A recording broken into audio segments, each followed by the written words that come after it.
ہم دور نہیں جاتے، انڈیا کو دیکھ لیں.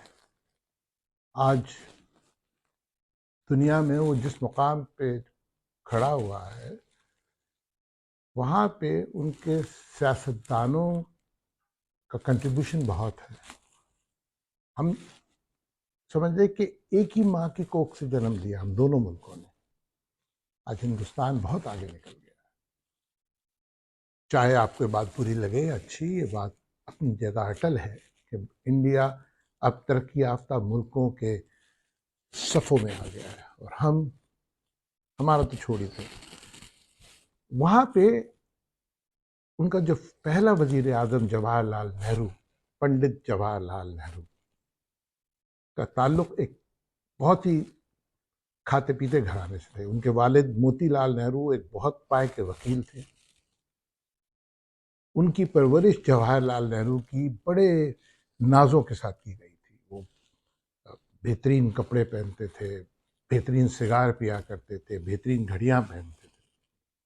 یہاں تک کہ جب وہ کیمبرج اپنی تعلیم حاصل کرنے گئے تو والد صاحب نے 2 ملازمین ان کے ساتھ کیے تھے.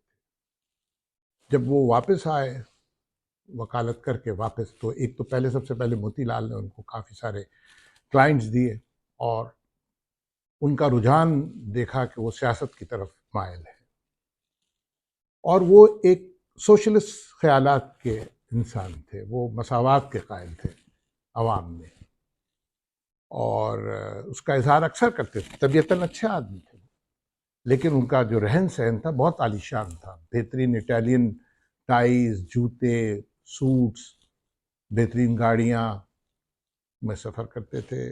ان کے والد صاحب بڑے مدبر انسان تھے. وہ نوٹ کرتے رہے ساری چیزیں کافی عرصے تک. پھر ایک دن انہوں نے کیا کیا کہ جب یہ اپنے دفتر گئے ہوئے تھے تو انہوں نے اپنے ملازمین کو بلایا اور ان کے سارے کپڑے، بہترین ٹائیاں، اٹالین جوتے، سوٹس نکال کے اپنے دوستوں کے بچوں میں بانٹ دیے، اور ملازمین سے کہا کہ ان کے کمرے کا فرنیچر بھی ہٹا دیا جائے اور اس کی جگہ ایک سادی سی ٹیبل اور ایک دری سونے کے لیے اور تکیا دے دیا گیا.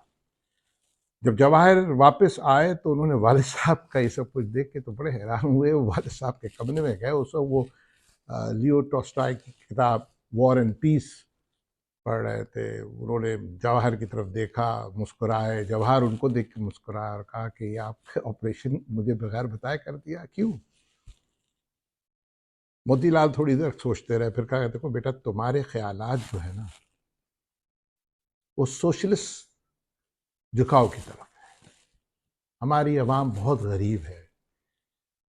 ان کو یہ تم مہنگے کپڑے پہن کے ان سے بات نہیں کر پاؤ گے، وہ تم پہ اعتبار نہیں کریں گے. یہاں کی عوام کے پاس ایک ہی چیز ہے کہ وہ اپنے لیڈروں پہ اعتبار کریں. وہ صرف اپنی اعتبار ہی کر سکتے ہو. اگر تم ان کپڑوں کے ساتھ، ان بہترین مہنگے، جہاں ایک عوام کو 2 روپے کی روٹی میسر نہیں ہے، تم کس طرح ان سے کمیونیکیٹ کرو گے، کس طرح بات کرو گے؟ جواہر تھوڑی دیر تک سوچ میں پڑ گئے. وہ اپنے والد صاحب کے پاس آئے، ان کا ہاتھ چوما اور کہا کہ اب آپ مجھے مختلف پائیں گے. اور دوسرے دن کے بعد انہوں نے 2 کرتے جو ان کے پاس تھے اور 2 پیجامے اور 1 یا 2 ویسٹ کوٹ تھیں، وہ اور کپڑے کے بنے ہوئے جوتے. ساری زندگی اس کے بعد ان کو آپ ان کی پرانی تصاویر میں دیکھیں گے تو کہیں وہ شیروانی میں نظر آئے جہاں سردی بہت ہوتی ہے، لیکن اس کے علاوہ وہ انہوں نے کوئی لباس نہیں پہنا مہنگا. امبیسڈر گاڑی میں ایک گاڑی ان کی ہوتی تھی، ایک پیچھے ان کے گارڈ کی ہوتی. ساری زندگی اسی میں سفر کیا. اور آج کے ہندوستان کی ترقی کی بنیاد جواہر لال نہرو نے ڈالی، اور بڑے مدبر سیاستدان تھے. ہم کو بھی اللہ تعالیٰ نے سیاستدان دیے. بہت سارے سیاستدان ہمارے امیر گھرانوں سے آئے، کوئی بھی غریب گھرانوں سے سیاستدان نہیں آیا. جو آیا بھی وقتی طور پہ اس کو وقتی طور پہ لایا. کئی ہیں نام ایسے، معراج خالد جیسے لوگ، لیکن وہ ہماری تاریخ میں ان کو کسی نے یاد بھی نہیں رکھا.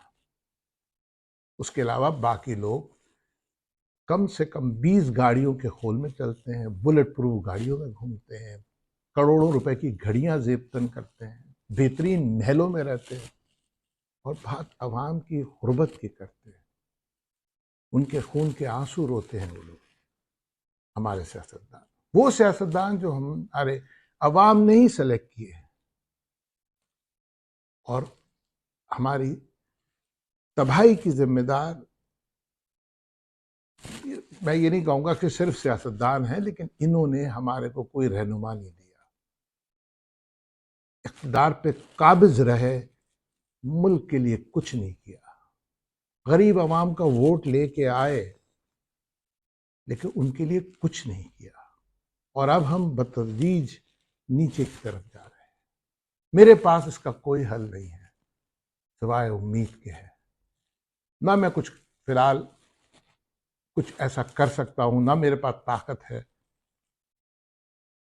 گھر میں تھا ہی کیا جو تیرا غم اسے غارت کرتا، وہ جو رکھتے تھے ہم حسرت تعمیر، سو ہے اور رہے گی۔ اللہ ہمارے ملک کی حفاظت کرے۔ شکریہ۔